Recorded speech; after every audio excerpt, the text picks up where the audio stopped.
붉은기 생겼을 때 병원을 가야 하느냐 아니면 집에서 홈케어로 가능하냐, 일단 병원에 바로 가진 마시고 먼저 해보시는 게 굉장히 중요합니다.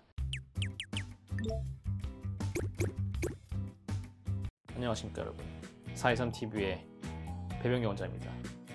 오늘은 제가 좀 이전하고 좀 주제를 많이 바꿔서 좀 새로운 이야기를 좀 해보려고 합니다. 제가 계속 이제 뭐 필러, 뭐 보톡스, 스컬트라 뭐 이런 이야기를 좀 하다 보니까 제 스스로 피부과 전문의인 걸 좀 있는 것 같아서 오늘은 피부과 전문의의 초심으로 돌아가서 피부 이야기를 좀 해보도록 하겠습니다. 정말 오랜만인 것 같은데요. 피부의 붉은기, 홍조, 피부과에서 보는 그 양대 산맥이라고 하면 색소, 검은색, 그 다음에 붉은기, 빨간색, 이렇게 두 가지가 있습니다. 둘 중에 오늘은 붉은기에 대해서 이야기를 좀 해보려고 합니다. 우선 오늘 말씀드리는 붉은기는 감정적으로 흥분했을 때 뭐 자율신경계가 반응을 해서 생기는 붉은기, 혹은 갱년기에 생기는 붉은기, 이런 거는 조금 제외한 얼굴에 항상 있는 붉은기를 말씀드리는 거라고 먼저 말씀을 드리겠습니다. 제가 굉장히 간단하게 붉은기 생겼을 때 병원을 가야 하느냐 아니면 집에서 홈케어로 가능하냐, 이게 딱 두 가지로 설명을 드리도록 하겠습니다.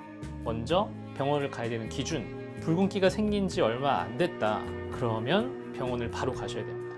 예를 들면 붉은기가 생긴 지 대략 한 달 이내가 되었다 그러면 빨리 병원에 가서 치료를 받으시는 게 좋아요. 왜냐하면 이 붉은기가 뭐 흔히 아는 붉은기 원인인 주사, 로자세아나 뭐 다른 만성 질환이기보다는 접촉성 피부염이라든지 다른 알러지 증상이라든지 이런 급성 질환에 의한 거일 가능성이 높거든요. 그런 경우에는 먹는 약, 바르는 약만으로도 충분히 치료가 될 수 있기 때문에 잽싸게 병원에 가셔서 치료를 받으시면 아주 간단하게 치료를 받으실 수가 있습니다. 굳이 뭐 관리나 레이저 같은 거 하실 필요가 없고요. 그 비용에 대해서도 걱정 안 하셔도 되겠죠. 그리고 두 번째, 붉은기가 생긴 지가 굉장히 오래됐다. 뭐 대부분 이런 경우가 많죠. 뭐 한 달, 3개월, 뭐 몇 년, 그러면 일단 병원에 바로 가진 마시고 본인의 생활습관 교정이나 혹은 붉은기를 악화시킬 수 있는 요인을 피하는 걸 먼저 해보시는 게 굉장히 중요합니다. 병원에 가기 전에 이런 과정을 밟아서 좋아질 수도 있고, 이런 과정을 밟고 병원에 오셔야 치료 효과도 훨씬 더 좋기 때문이죠. 피부를 튼튼하게 하는 생활습관은 특히 이제 만약에 화장을 하시는 분, 파운데이션이나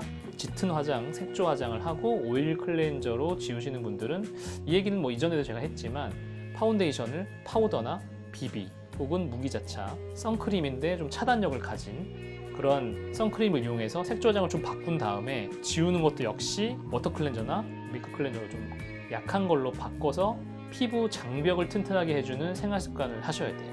두 번째는 붉은기를 더 악화시킬 수 있는 생활 습관 교정. 붉은기를 악화시킬 수 있는 건 뭐가 있느냐? 흔히 이제 더운 환경, 뭐 사우나나 탕목욕, 그다음에 너무 심한 운동, 뭐 적당한 유산소 운동은 당연히 좋지만 너무 격한 운동, 또 너무 더운 환경에서 운동하는 거, 예를 들면 땀을 빼기 위해서 굳이 더운 환경에서 운동하는 거는 붉은기에는 좋지가 않다. 이 두 번째 굉장히 중요할 수 있는데, 특히 여성분들 맵거나 자극적인 음식 좋아하시는 분들이 굉장히 많아요. 이게 스트레스가 풀린다고 하시더라고요. 저는 매운 걸 잘 못 먹는 편인데, 그런 분들의 특징은 그걸 먹으면 이제 안 좋다는 걸 알긴 아는데 그런 걸 끊기가 좀 어려운 거죠. 약간 중독이 돼서. 붉은기가 있는 분들은 줄이시거나 끊으시는 게 좋습니다. 그 다음에 과도한 햇빛도 좋지가 않고요. 당연히 선크림은 필수적으로 바르시는 게 좋고요. 음주야 뭐 두말하면 잔소리겠죠. 얼굴 붉어지는 거에 이제 굉장히 중요한 원인이기도 하고 염증을 일으킬 수가 있기 때문에 피하시는 것이 좋습니다.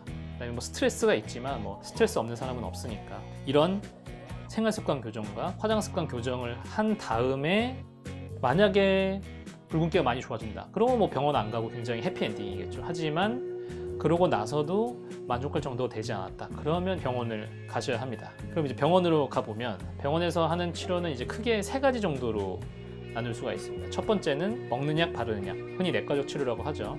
그리고 두 번째는 관리. 근데 관리가 그냥 이제 얼굴 만지는 이런 관리가 아니고 최근에는 특히 초음파 기기를 이용한 관리가 굉장히 붉은기 효과가 좋습니다. 그리고 세 번째는 뭐 혈관 레이저 등 고지파 치료 등 전문적인 레이저 기기를 이용한 치료, 이렇게 세 가지로 나눌 수가 있는데요. 오늘 이야기가 좀 길어져서 이 병원으로 갔을 때 하는 세 가지 치료에 대해서는 다음 시간에 다루도록 하겠습니다. 여기까지 423TV의 배병기 원장이었습니다. 감사합니다.